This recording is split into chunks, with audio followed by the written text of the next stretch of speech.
갑자기 목이 잠겨가지고 괜찮기를 바랍니다.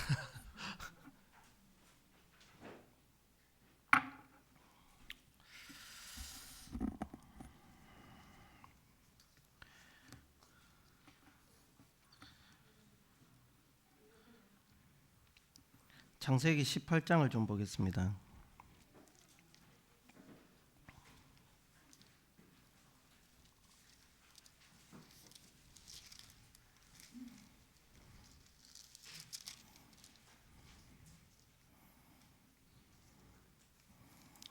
창세기 18장 구약성경 22페이지, 21페이지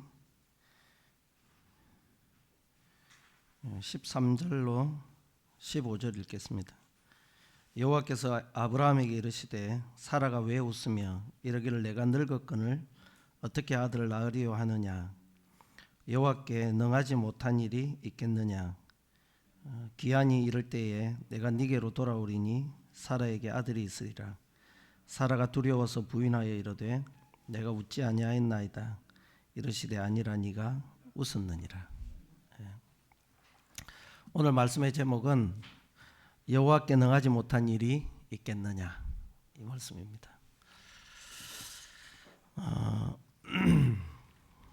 믿음이 뭘까요? 믿음. 여기서 말하는 믿음이라는 것은 뭐 여러 가지 믿겠죠. 믿는데 우리가 하나님께 대한 믿음이라고 말할 때에 그 믿음이 뭘까요?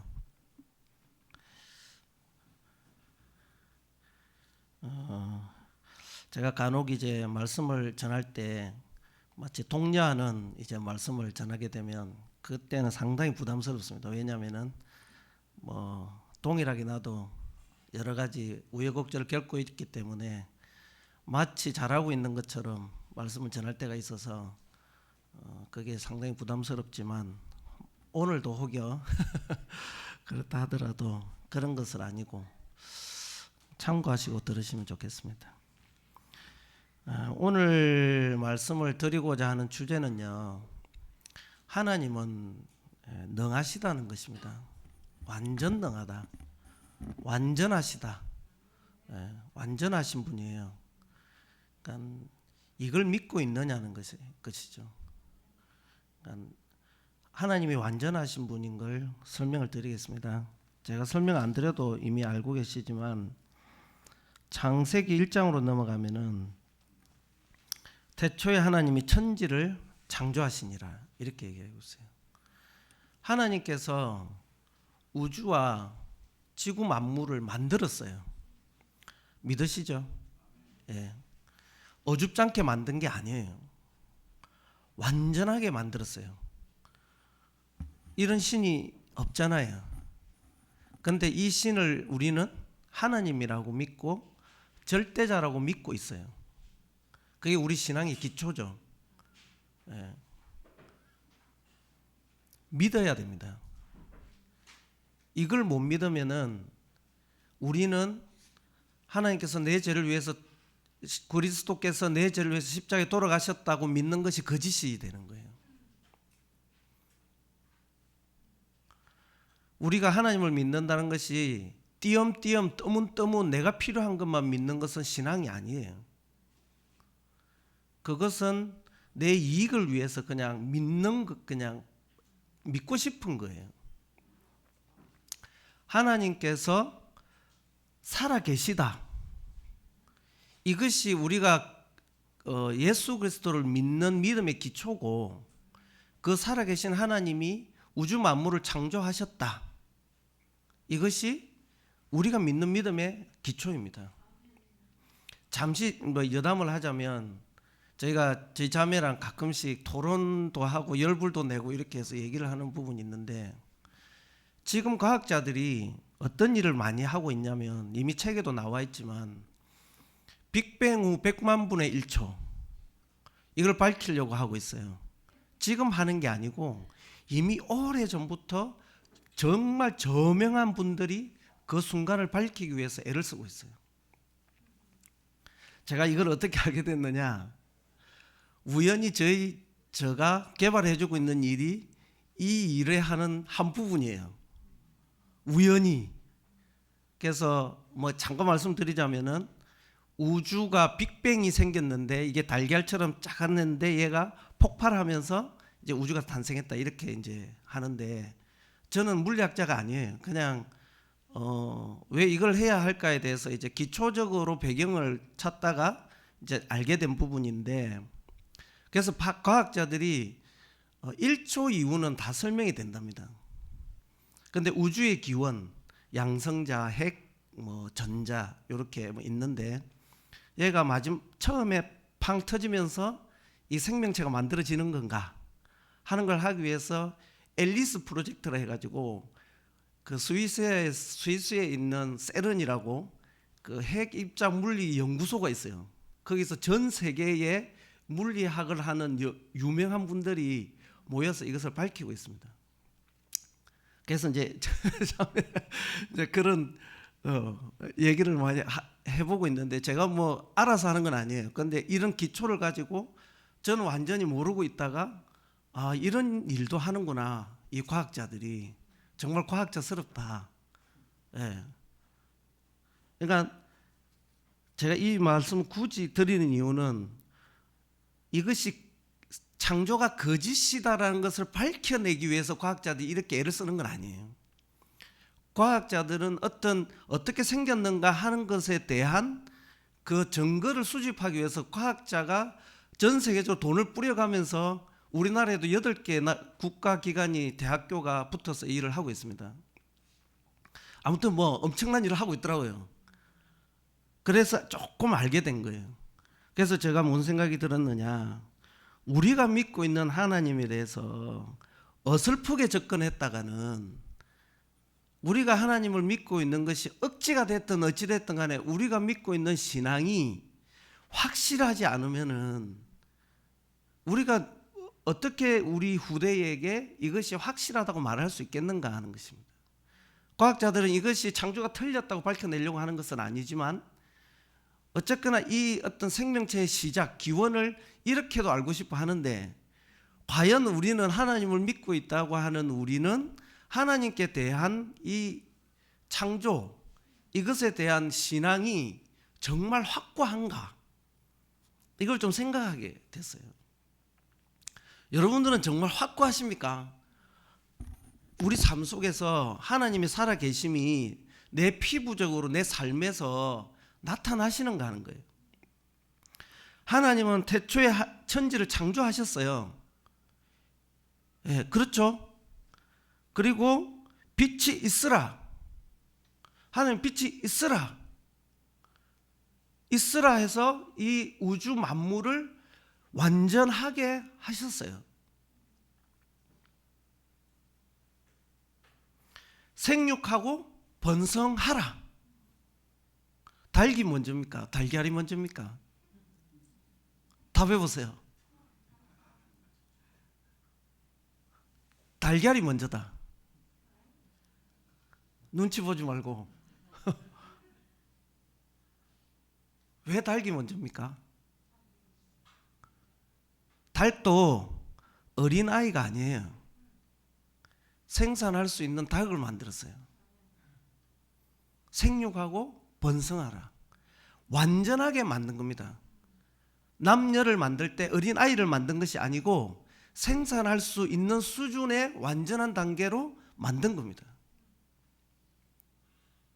하나님은 우주 만물을 만드실 때 완전하게 만들었습니다. 이것은 안 믿을래야 안 믿을 수가 없는 것이에요. 왜? 어제도 우리 이제 저희 가족들이 이런 토론을 조금 했는데, 내가 있다는 것은 누가 있는 것입니까? 부모가 있는 것입니다. 아무리 못 봤다 할지라도 내 부모는 있는 것입니다. 우주 만물이 완벽하게 자리를 잡고 있는 이 상황을 보면서 하나님이 계시지 않다, 어떤 절대자가 없다고 우기는 것이 오히려 이상하다는 것이죠. 왜 이야기를 계속하느냐? 정말 그렇게 믿고 있는가 하는 것입니다. 하나님이 살아계신지, 우주 만물을 보고 정말 절대자 그분이 계시는 것을 완전하게 알고 있는가?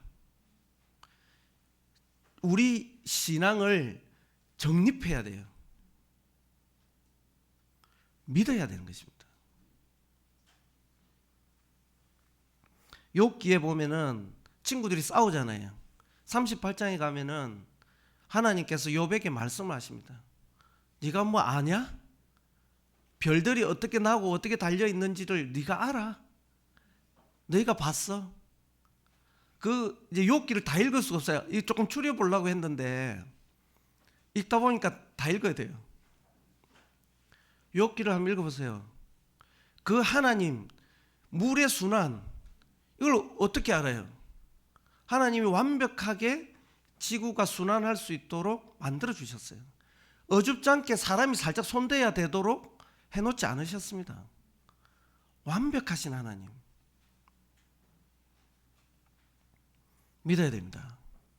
우리가 신앙생활을 잘 하려면은, 내가 우리 가족 관계가 잘 정리되려면은 부모한테 대한 신뢰, 자식에게 대한 신뢰가 없으면 가족이 구성원이 잘 돌아갈 수가 없어요. 자식은 부모의 마음을 상하지 않게 하기 위해서 애를 써야 되고, 부모도 자식에게 부끄럽지 않도록 노력해야 되고, 그래야지 이 가족 구성이 깔끔하게 돌아가는 거예요. 하나님께서 완벽하게 이 지구를 만드시고 우주를 만드시고 우리에게 그 속에서, 완벽함 속에서 살 수 있도록 해주셨어요.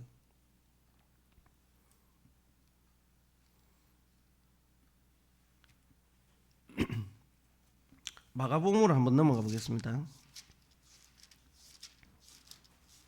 마가복음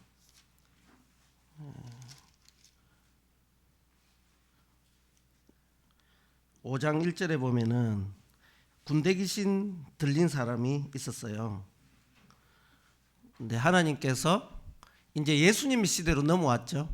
예수님 시대로 넘어왔는데 완전하다, 완벽하다, 이거에 대한 이야기를 하는 겁니다. 하나님은 완전하시다.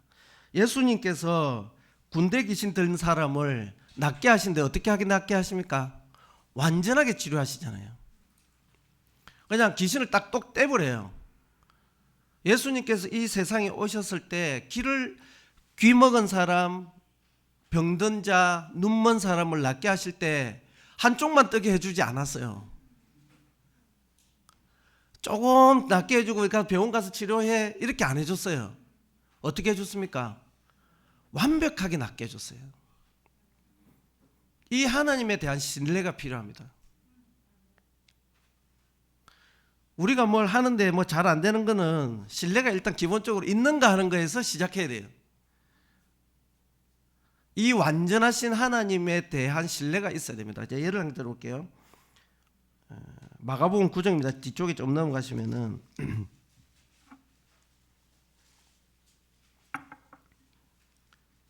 마가복음 9장에 들어가면요 14절에 보면은 나면서부터 귀신 들린 자가 있었네요. 예수님이 이제 변론하고 있는데 17절에 보면 무리 중에 하나가 대답하되 선생님 말 못하게 귀신 들린 내 아들을 선생님께 데려왔나이다. 그래서 뭐 거품도 물고 거꾸로 지고 이런 이제 부모로서는 참 안타까운 일이 있었어요. 그래서 이제 예수님 21절에 보면 언제부터 이렇게 됐냐 물어보니까 어릴 때부터 이랬습니다 하면서 이 아버지가 뭐라고 얘기를 하냐면은 뭐 예수님께 처음 나오진 않았을 거잖아요. 그래서 이렇게 얘기를 합니다. 귀신이 그를 죽이려고 불과 물에 자주 던졌나이다. 어떤 내용인 줄 알죠? 뭐 물에도 들어가고 불에도 들어간 거예요. 애가 귀신이 들려가지고 막 죽는지 뜨거운지 차가운지 죽는지도 모르고 애가 막 귀신이 들려가지고 뛰어다니는 부모가 얼마나 이 애를 쫓아다니면서 애를 많이 먹었겠어요. 그러면서 뭐냐면은 그러나 무엇을 하실 수 있거든. 그러니까 다른 사람한테 가본데 못한 거예요. 그래서 니도 능력이 있다는데 당신도 능력이 좀 되면 네가 무엇을 좀 할 수 있겠거든. 우리를 불쌍히 여겨서 도와주세요. 이렇게 얘기하는 거예요. 이 사람이 100% 예수님께 신뢰한 게 아니죠. 너도 뭐 당신 능력을 들었는데 능력이 있으면 불쌍히 여겨주셔서 좀 낫게 해주세요. 이렇게 100% 신뢰하지 않았어요. 그러니까 예수님이 뭐라고 얘기했냐면은 할 수 있거든이 무슨 말이냐? 믿는 자에게는 능히 하지 못할 일이 없느니라. 그랬더니 아버지가 뭐라 그랬냐면은 소리를 질러 이르되 내가 믿나이다. 나의 믿음 없는 것을 도와주소서. 이게 우리가 살면서 하나님 앞에 신뢰가 없었을 때 이 기도를 드려야 돼요.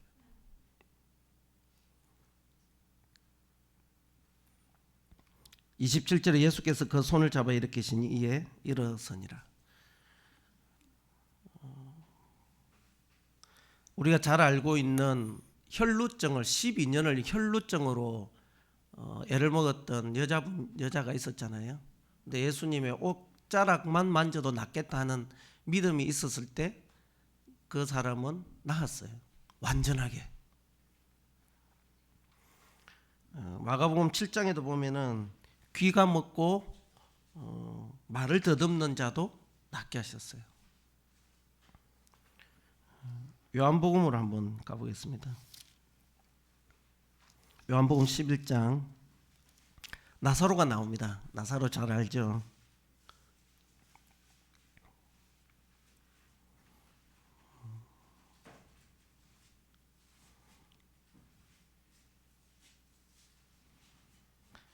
(11장) 신약성경 166페이지 요한복음 11장 39절 예수께서 이르시되 돌을 옮겨 놓으라 하시니 이제 나사로가 죽어가지고 이제 죽었으니까 이제 무덤에 넣어놨어요.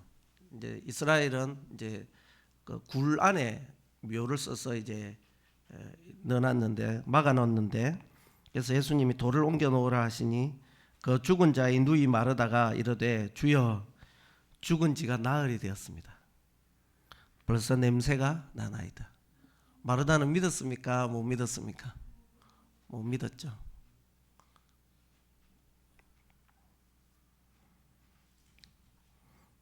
돌을 옮겨 놓으니 예수께서 눈을 들어 우러러 보시고 이르시되 아버지여 내 말을 들으신 것을 감사하나이다. 43절에 이 말씀을 하시고 큰 소리로 나사로야 나오라 부르시니 죽은 자가 수족을 베인 배로 동인 채로 나오고 그 얼굴은 수건에 쌓였더라. 예수께서 이르시되 풀어놓아 다니게 하라 하시니라.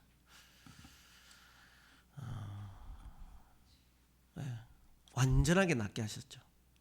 완전히 생명을 살리셨습니다.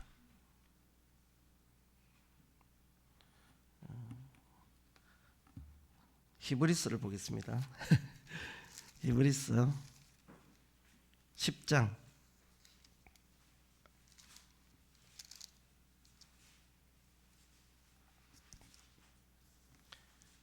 신약성경 363페이지 읽을게요.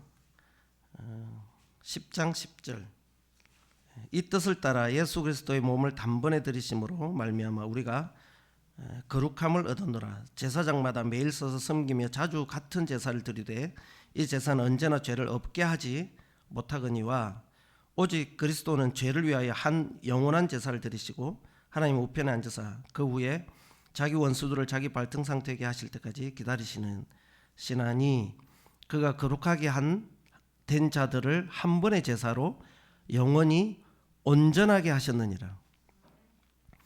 또한 성령이 우리에게 증언하시되 주께서 이르시되 그날 후로는 그들과 맺을 언약이 이것이라 하시고 내 법을 그들의 마음에 두고 그들의 생각에 기록하리라 하신 후에 또 그들의 죄와 그들의 불법을 내가 다시 기억하지 아니하리라. 다시는 두 번 다시는 내가 너의 죄를 기억하지 않는다. 내 기억에서 떨쳐낸다 하셨으니 이것들을 사하셨은즉 다시 죄를 위하여 제사 드릴 것이 없느니라. 옛날에는 동물을 통해서 동물에게 안수를 하고 그 안수된 동물이 내 죄를 대신해서 죽어줬어요. 그랬더니 돌았으면 또 죄를 짓잖아요. 그럼 어떻게 돼요? 또 동물을 잡아야 되는 거예요. 그래서 온전하지 못했어요. 그런데 예수 그리스도를 통해서 한 영원한 제사를 드리신 거예요. 한 영원한 제사를 드려서 한 번의 제사로 온전하게 하신 거예요. 다시는 죄를 위해서 제사 드릴 것이 없는 것입니다. 영원하게 하신 거예요. 완전하게 하신 거예요. 세 가지로 말씀드렸죠. 자, 정리를 한번 해볼게요. 하나님은 우주 만물을 만드실 때 완전하게 만드셨다. 우리를 치료하실 때 어떻게 하신다? 완전하게 하신다. 우리의 구원을 어떻게 하신다? 온전하게 하신다. 완전하게 구원하셨다. 이게 하나님의 속성이에요. 완전하신 하나님. 뭘 믿어야 된다고요? 완전하신 하나님을 믿어야 돼요. 우리가 살면서 뭔가에 부딪힐 때 완전하신 하나님을 믿어야 돼요. 그런데 제가 아까 읽었죠. 무엇을 하실 수 있겠거든 한번 해보세요. 내 자식이 귀신이 들렸는데 내가 이것저것 가봤는데 참 다 경험이 그 사람의 지식이 돼요. 경험은 그 사람의 한계를 만들어요. 성공을 계속 맛본 사람은 계속 성공하는 습관이 있고요. 포기하는 습관을 가진 사람은 경험에서 계속 포기해봤기 때문에 더 이상은 안 된다고 자기가 선을 정해버리는 거예요. 하나님은 하실 수 있는데 자기가 선을 정하는 거예요. 그래서 뭐가 나오죠? 얼마만큼 해봤니라는 게 나오는 거예요. 조금 해보고 자기가 선을 정하는 것입니다. 완전하신 하나님을 믿어야 돼요. 완전히 치료하시는 하나님을 믿어야 되고 완전히 구원하신 하나님을 믿어야 돼요.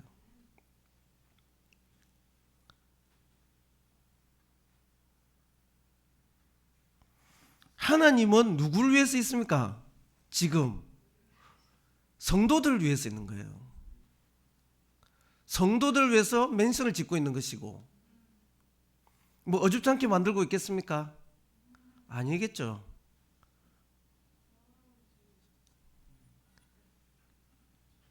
이게 기납적입니까? 기납적 사고방식입니까? 우리가 앞에서 하나님께서 해놓으신 걸 보고 그것이 뒤에 미루어서 짐작할 수 있는 것입니다.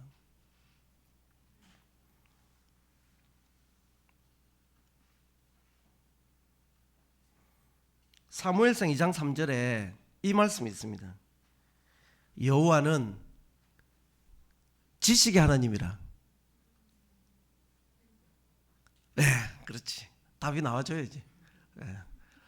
암송 1등. 여호와는 지식의 하나님이시라. 행동을 달아보시느니라.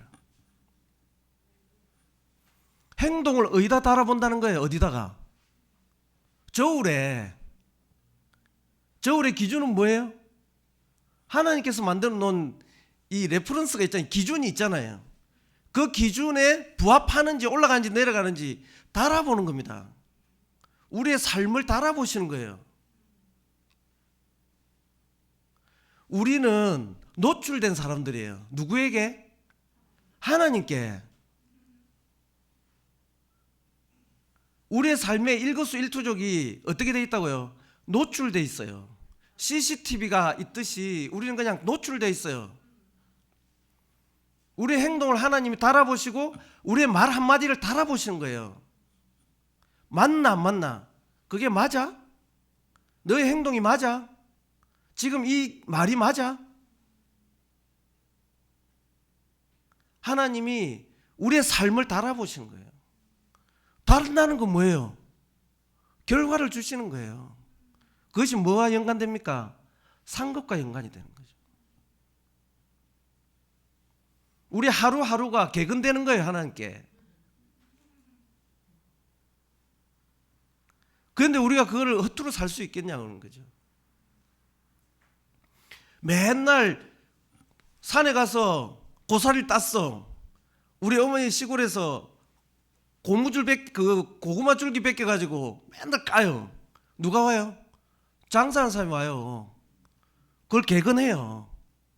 500원도 받고 1000원도 받고. 개근의 결과는 뭐예요? 뭔가 있어야죠. 뭔가 있어야 되잖아요. 메리트가 있어야죠. 하나님 메리트를 주셨잖아요. 완전한 메리트를 주신 거예요.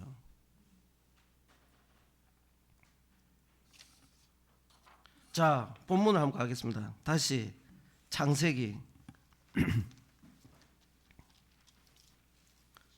창세기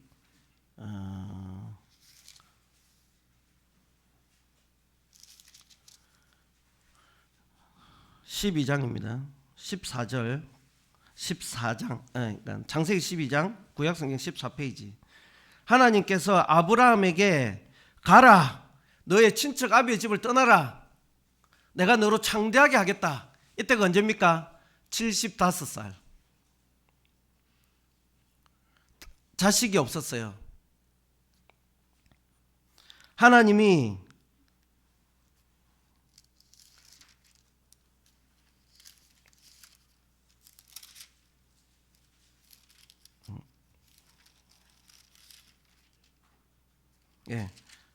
창대하게 하겠다.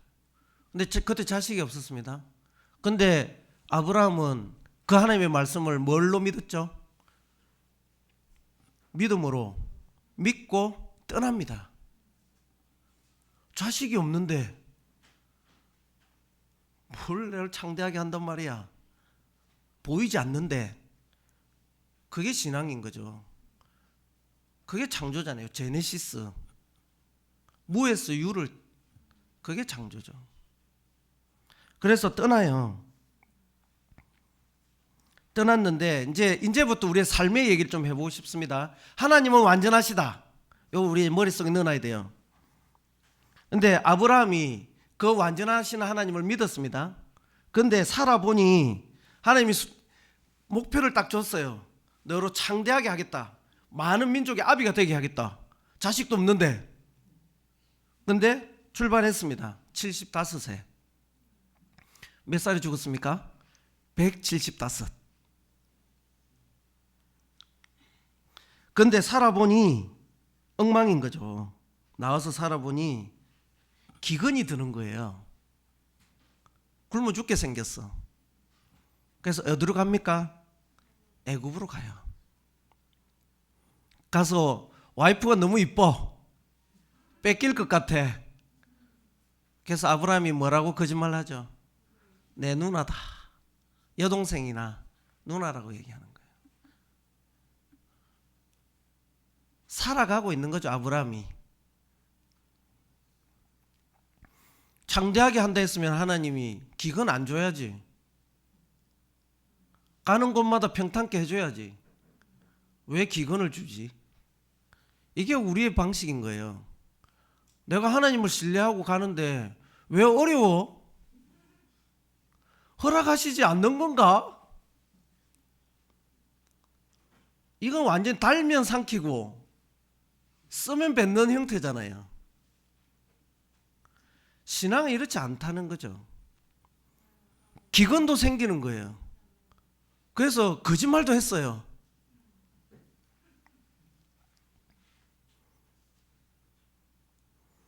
근데 형의 자녀 롯이 있었는데 아버지가 죽는 바람에 롯을 데리고 나왔습니다. 근데 나올 때 이제 재산이 있었겠죠. 또 세월이 흐르니까 염소와 양이 가축들이 늘어나요. 근데 어떻게 해요? 또 그래 너는 네가 오른쪽으로 가면 내가 왼쪽으로 갈게 해가지고 삼촌답게 이제 갈랐습니다. 살아가는 거잖아요. 이 삶 속에 뭐가 있어요? 이 결정 속에 누가 있었나요? 하나님이 보이나요? 믿음의 본인의 인격과 신앙의 인격을 따라서 행동하는 것입니다. 나뉘는 거예요. 그랬는데 나눠줬더니 어떤 일이 발생해요? 롯이 보니까 소돔과 고모라 땅이 풀이 많거든. 그래서 그쪽으로 갔어요. 잘못은 아니죠. 갔는데 그 소나라, 그러니까 나라가 작은데 여러 나라들의 왕들이 서로 자기 땅이라고 전쟁을 하는 거예요. 그래가지고 어떻게 돼요? 롯이 있던 땅에 갑자기 와가지고 거기서 전쟁을 하는 거예요. 그래가지고 롯 재산도 다 뺏겨요. 아브라함이 이 사실을 알고 가만히 있었나요? 어떻게 해요? 그 뒤에 넘어가면은 아브라함이 훈련하고 길들인 군사들이 있었어요. 그래서 찾아가지고 다 죽이고 재산을 다 뺏어와요. 살아가죠. 살아가고 있는 것입니다. 내가 너로 창대하게 한다 했는데 왜 자꾸 싸움도 해야 되고 사람도 죽여야 되고 왜 이런 일이 나에게 자꾸 일어나는 거야? 뭐지? 앞길도 모르겠고 어디로 가야 되는지도 모르겠고 나 전쟁도 해야 되고 뭐지 이거? 나 어디로 가야 되는 거지?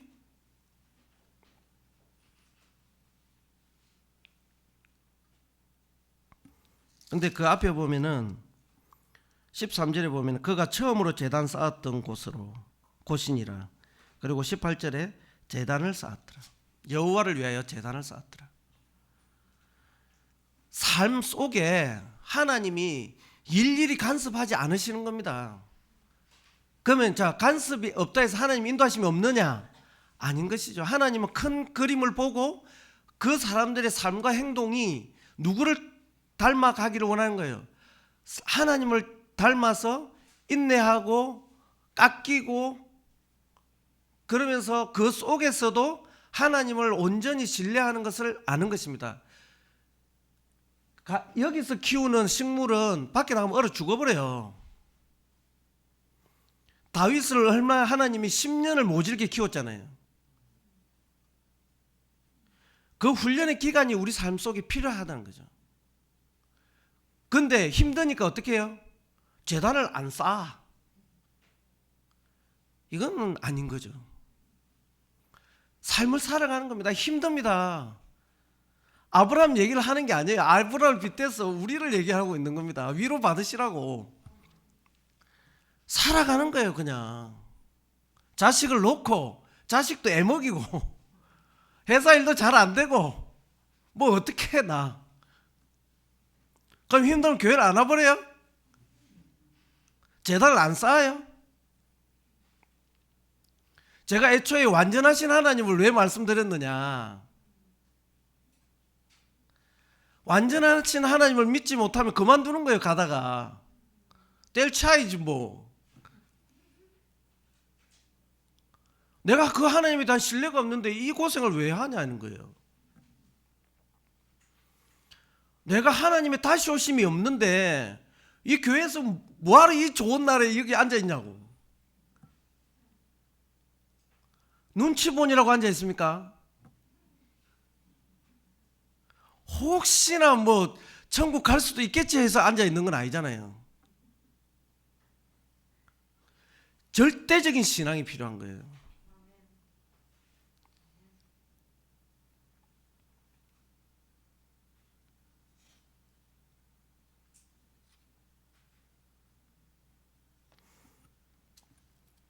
마태복음 28장 한번 보겠습니다.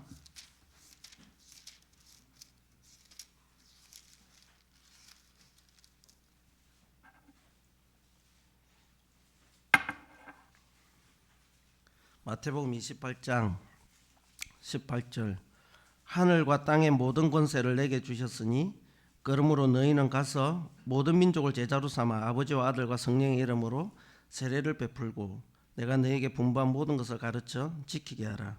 볼지어다 내가 세상 끝날까지 너희와 항상 함께 있으리라. 이건 뭐죠? 우리에게 준 숙제. 숙제해야 됩니다. 숙제는 검사를 받죠. 숙제는 검사를 받습니다. 이 숙제를 정말 크게 받아들인 사람, 이 숙제를 가볍게 여긴 사람, 그래서 숙제를 잘한 사람, 숙제를 잘 못한 사람 구분돼야 되겠죠. 선생님이 숙제 잘한 사람에게 나 숙제 대충 해온 사람이나 점수를 똑같이 주면 형평성이 안 맞잖아요. 하나님은 저울이 분명하신 분이라 이 숙제를 크게 받아들이고 정말 이것을 위해서 열심히 산 사람, 그리고 대충 한 사람 상급이 달라야죠. 그렇잖아요. 교회 일주일에 한 번 나온 사람하고 매일 나온 사람하고 도장을 찍어도 다르잖아요.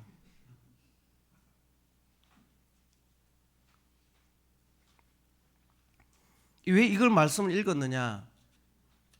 아브라함이 너희에게 내가 너희에게 크고 창대하게 하리라 했던 그 숙제예요. 아브라함은 그걸 숙제를 삼고 온 거예요. 그런데 아브라함이 어떤 일을 하나 행합니까? 못 읽었는데 아브라함이 하나님이 나타나가지고 너에게 아들이 있을 거다 이렇게 얘기해요. 그러니까 뭐라 해요? 90살인데 하나님 제가 90입니다 이렇게 얘기하는 거예요. 제 나이 90입니다. 사라가 임신을 못해요. 생리가 끝나서 임신할 수가 없어요. 성경에 그렇게 표현되어 있어요. 뭐 알죠? 어떤 의미인지. 그래서 웃었어요. 그러니까 하나님이 네가 웃었다. 그러니까 아닙니다. 안 웃었습니다. 이렇게 얘기하는 거예요. 아니다. 웃었느니라. 왜 웃었어요? 택도 없어서 웃은 거예요. 내 안 되는데. 그건 거죠. 우리 안 되는데. 애 못 가지는데 우린. 그래서 그 얘기를 하고 하나님의 사자가 오죠. 와서 이제 손님이 왔기 때문에 아브라함이 잘 대접합니다. 그때 사라가 음식을 하기 위해서 부엌에 있었어요. 그래서 그 천사들이 와가지고 뭐라고 얘기했냐? 하나님의 사자가 너희 아내 사라가 어디 있느냐 하니까 뒤에 부엌에 있습니다 이렇게 얘기해요. 그러니까 사라에게 1년 뒤에 내가 올 텐데 그때 사라에게 아이가 있을 거다 이렇게 얘기해요. 사라가 밥하다가 푹 이렇게 웃어요. 왜요? 택도가 없어서. 이게 사람의 현실인 거예요. 기가 차서 웃는 거죠. 말이 안 되니까. 근데 이삭이 태어나잖아요. 예. 그러면 그냥 뚝 하고 나온 건 아니죠. 그 사이에 가족, 그 부부의 그 일이 있는 거예요. 이 가정을 우리가 생각할 필요가 있는 것입니다. 하나님께서 은혜를 베푸시는 거예요. 사람은 그렇게 생각하는 거예요. 계속 자기 위주로 생각하는 거죠. 안 된다 이건. 안 되는 것은 뭐 때문에 안 됩니까? 내 생각이 안 되는 겁니다. 하나님은 하시겠다고 했는데 안 되는 거예요. 말씀 시간이 긴데 달란트 비유가 나옵니다. 마태복음을 한번 보겠습니다. 마태복음 25장. 제가 주일학교를 해주다가 우리도 한번 생각해 보면 좋겠다는 생각을 합니다. 달란트 비유를 보면요, 5달란트, 2달란트, 1달란트를 주고 주인이 멀리 떠나요. 그러면서 돌아와서 이제 내가 계산할게 이렇게 얘기를 하고 이제 떠납니다. 이 달란트의 비유 내용을 아시죠? 이제 그래서 엄청 잘 사나 봐요, 이 주인이. 그래서 종이 있었는데 한 종에게는 5달란트를 주고 한 종에게는 2달란트를 주고 한 달란트에는 한 종에게는 한 달란트를 줘요. 근데 그 한 달란트가 우리나라 지금의 금시세로 따지면 얼마 정도 되냐면 6억 정도 됩니다. 5억에서 6억. 맞죠? 예, 그 정도 된답니다. 이제 연구하시는 분들이. 하여튼 작은 돈은 아니에요. 그러니까 돈의 초점에 맞추시면 안 됩니다. 25장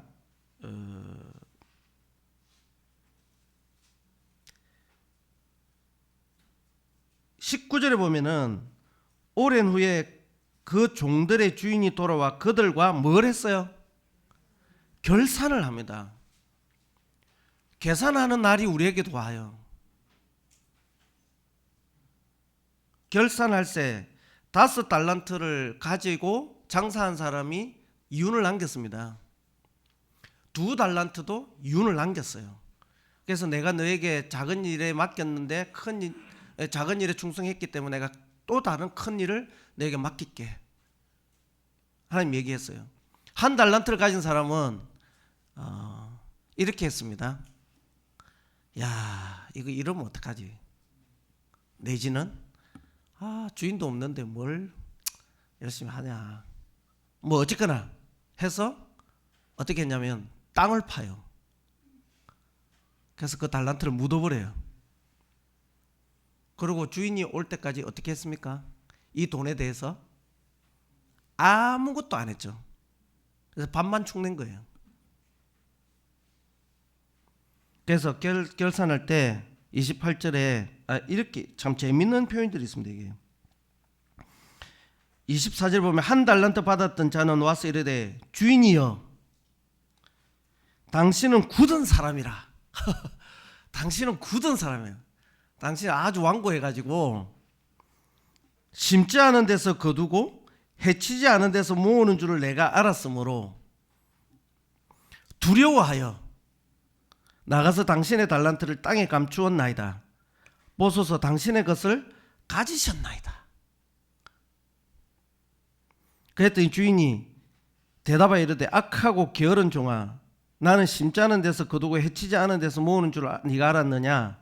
그러면 네가 마땅히 내 돈을 취리하는 자들에게나 맡겼다가 내가 돌아와서 내 원금과 이자를 받게 하는 것이 하였을 것이니라 하고 이렇게 되죠.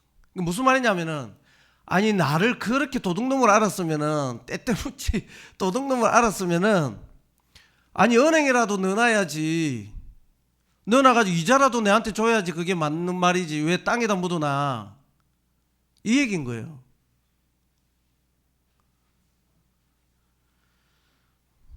주인이 이 사람들에게 뭘 원하는지 정확하게 알아야 돼요. 예수님 주인은 우리한테 뭘 원했죠? 가서 제자를 삼고 침례하고 하나님의 나라가 확장되는데 일조해라. 이것이 그 주인 예수님은 우리에게 주신 숙제단 말이에요. 그래서 메리트를 줬잖아요. 우리에게 고생해. 오면은 내가 상급을 줄게. 맨션도 하나 주고 상급을 고생하는 만큼 잘 나눠서 줄게. 이 하나님을 안 믿는 겁니다. 우리는 완벽하신 하나님을 안 믿는 거예요. 완전하신 하나님을 보고도 다시 오실 하나님을 안 믿는 거죠. 지금 왜? 안 봤으니까. 무엇을 하실 수 있겠거든. 한번 해보이소. 내가 나이가 90입니다. 이거하고 똑같은 거예요.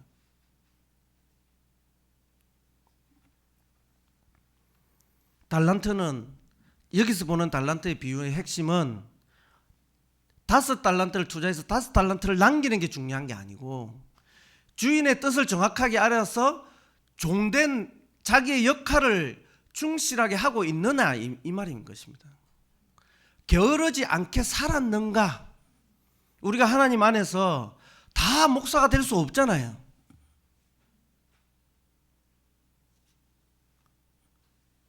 가르치는 사람이 있으면 교회를 돌보는 사람이 있을 것이고 돈을 열심히 벌어서 교회의 재정에 참여를 하는 사람이 있을 것이고 영혼을 돌보는 사람이 있을 것이고 그 역할이 나에게 무엇이든지 간에 나에게 주어진 달란트에 대해서 내가 뭘 해야 된다고 게으르지 않아야 된다는 것입니다.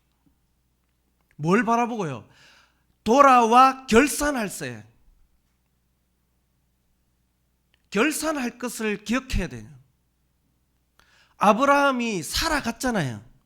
이리도 해보고 저리도 해봤습니다. 장사를 내가 남긴다는 것이 보통 일이 아닙니다. 3년 안에 창업한 회사들이 2개 남고 8개가 망해요.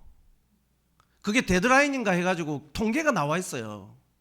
얼마나 힘든 일인지 압니까? 여기서 말하는 것은 이 세상에서 뭘 열심히 해라는 의미가 아니고 우리가 하고 있는 일에 목표가 뚜렷하고 그 목표를 주신 하나님께 대한 신뢰가 뚜렷하고 그분이 완벽하시라는 것을 우리가 신뢰한 상태로 우리의 삶을 어떻게 열심히 살아가는 것입니다. 어떤 인터넷 강사가 이런 말을 하더라고요. 저는 완전 100% 동감하는데 우리의 꿈은 명사가 되어서는 안 됩니다. 들어보셨죠? 우리의 꿈은 동사가 되어야 됩니다. 난 의사가 될 거야. 의사. 의미 없다는 것이죠. 의사가 되어서 뭘 할 거냐? 왜 의사가 되느냐는 거예요. 내가 돈을 많이 벌 거야. 돈. 왜? 하나님께서 우리에게 달란트를 주시고 직분을 여러 가지 능력을 주셨어요. 의사가 돼서 뭘 할 거냐? 돈 많이 벌고 떵떵거리고 사는 그게 의미가 있느냐는 것이죠. 하나님 관점에서 봤을 때. 하나님은 장사하기를 원하시는 거예요. 일하기를 원하고 그리스도 안에서 살아내기를 원하는 것이죠. 하나님께서 우리한테 준 숙제를 위해서 교회에서 열심히 그 일을 할 수 있도록 일조하기를 원하시는 것입니다. 정리를 하겠습니다. 하나님은 완전하시고 완전하게 만드시고 완전하게 치료하시고 완전하게 구원하셨어요. 아브라함에게 준 숙제처럼 우리에게도 숙제가 있는데 아브라함보다 더하면 더했지 힘겨운 삶을 살아가고 있습니다. 달 때만 인도하심은 아니에요. 쓸 때도 인도하심인 거예요. 이겨내는 것입니다. 그 속에 재단 쌓는 것을 놓지 않는 것이죠. 우리에게 준 숙제에 대한 목표가 뚜렷하고 하나님께서 그것에 대한 갚으심이 분명하다. 완전하게 갚으실 거다. 이 신앙을 가지고 우리가 살아갔으면 좋겠습니다. 한 해가 시작되었기 때문에 어떤 말씀이 좋을까 하다가 우리에게 결의가 되고 또 도전이 되고 다짐이 되었으면 해서 말씀을 나눴습니다. 기도하고 마치겠습니다. 아버지 하나님 감사합니다. 은혜를 베풀어 주시기를 원합니다. 제 믿음 없음을 용서하시고 그 아이의 아버지가 기도했던 것처럼 저에게 믿음을 주시기를 원합니다. 하나님은 복 주시기를 준비하고 계시는데 저희가 그까지 미치지 못하는 삶을 살지 않게 해주시고 하나님의 복을 누리고 얻어내는 그런 경험들이 작은 경험이 쌓여서 큰 경험으로 하나님을 온전히 신뢰할 수 있는 그러한 삶을 살 수 있도록 도와주시고 행동을 달아보시는 하나님 앞에 우리에게 노출된 삶이 더욱 경건하게 되기를 원하고 하나님이 주신 숙제를 잘 해갈 수 있도록 은혜를 베푸시기를 원합니다. 이 세인동교회를 하나님께서 축복하시고 이 한 해도 잘 이겨내는 잘 살아내는 저희들이 될 수 있게 은혜를 베푸시기를 원합니다. 말씀을 주셔서 감사합니다. 예수님 이름으로 기도드립니다. 아멘.